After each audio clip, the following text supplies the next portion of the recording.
হবে হবে না। তাহলে বিষয় থেকে বিষয়ের অভিমুখটা পাল্টে দেওয়া হচ্ছে, সেটা নয়। মমতা বন্দ্যোপাধ্যায় কেন, সেটা আমরা যারা আমরা চাইছি দোষীর অতি সত্বর শাস্তি হোক। 18 দিন হয়ে গেছে, তাহলে আন্দোলনটা যদি সিজিওর দিকে হচ্ছে না কেন? মানে এটা আমার প্রশ্ন, আমি বলছি না হোক, আমার প্রশ্ন। আচ্ছা, সিজিওর দিকে কেন অভিযান হচ্ছে না? কেন সিবিআই কেন এত দেরি করছে এই নিয়ে মিছিল হচ্ছে না? সেটাই তো হওয়া উচিত। তদন্তটা এখন সিবিআই করছেন। তাহলে আমরা চাইছি এমন একটা আইন হোক যে ধর্ষণ বা ধর্ষকের শাস্তি ফাঁসি, যেটা হলে একটা দৃষ্টান্ত হবে যে না, এটা করতে গেলে আমি 10 বার ভাববো, অন্তরাত্মা কেঁপে উঠবে। এটা কি দোষে? আজকে এই আন্দোলনের নাম করে ডাক্তারেরা কর্মবিরতি করছেন। আচ্ছা, আমার একটা কথা বলবেন, সবাই তো বলে ডাক্তার মানে ভগবান। সাধারণ গ্রাম থেকে আসা মানুষ, অনেক দরিদ্র মানুষ যারা চিকিৎসার জন্য ছুটে আসছেন ডাক্তার ভগবান ভেবে। আপনারা আন্দোলন করুন, আপনারা সব করুন, আপনারা শাস্তি চাইছেন, কিন্তু সাধারণ রুগীরা কী অপরাধ করেছে? মুমূর্ষ রুগীগুলো কী অপরাধ করেছে? এমন কোনো কাজ আপনাদের করা উচিত নয় যাতে পরবর্তীকালে ডাক্তার ভগবান বলতেও 10 বার ভাবনা চিন্তা করতে হয়। দেখুন, আমাদের গণতান্ত্রিক দেশ, সবাই নিজেদের সার্বভৌমত্ব, যে যার মন্তব্য, যে যার কাজ করতে পারেন। সবাই যেরকম, অনেকেই শুনছি সরকারি দুর্গাপুজোর অনুদান নেবেন না বলেছেন, সেটা তাদের ব্যক্তিগত মতামত, ব্যক্তিগত সিদ্ধান্ত।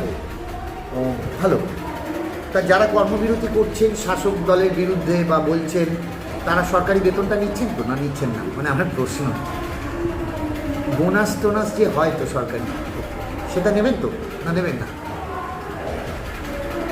মানে আমি এমনি প্রশ্ন। আচ্ছা, ধরুন যারা বলছেন এই আমাদের সেটা নিজেদের চারিদিক থেকে, তারা যারা সরকারি কোনো পুরস্কার বা ইত্যাদি নিয়েছিলেন, তারা ফেরত দেবেন? বলুন, ফেরত দিয়ে দিচ্ছে। কেননা যদি আপনাদের কোনো সার্বভৌম দেশ, গণতান্ত্রিক অধিকার আছে আপনাদের, তাহলে বলুন, ফেরত দিয়ে দিন।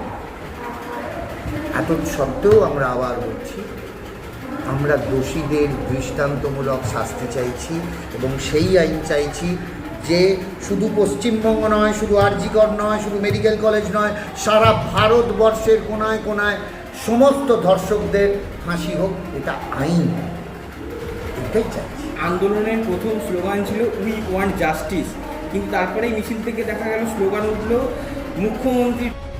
কাঞ্চন মল্লিক উত্তরপাড়ার বিধায়ক, তিনি যা বলেছেন সেটা এটাই দাঁড়ায়, যারা রাস্তায় নেমে প্রতিবাদ করছেন, বিশেষ করে সরকারি কর্মচারী, তারা কত বেতন নিচ্ছেন, তারা বোনাস নেবেন কিনা ইত্যাদি।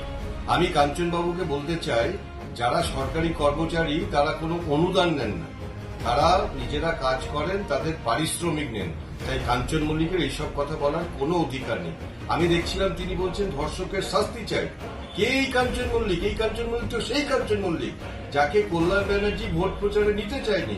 তিনি বলেছিলেন যে মহিলাদের বিরূপ প্রতিক্রিয়া হবে। আমি জানি না কেন কাঞ্চন মল্লিককে নিয়ে মহিলারা বিরূপ প্রতিক্রিয়া করবেন, মহিলাদের সাথে কাঞ্চন মল্লিক কি করছেন। আর আজকে সেই কাঞ্চন মল্লিক বলছে তারা শাস্তি চায়। আরে শাস্তি কে দেবে? শাস্তি তো দিতে হবে আপনাদেরকে।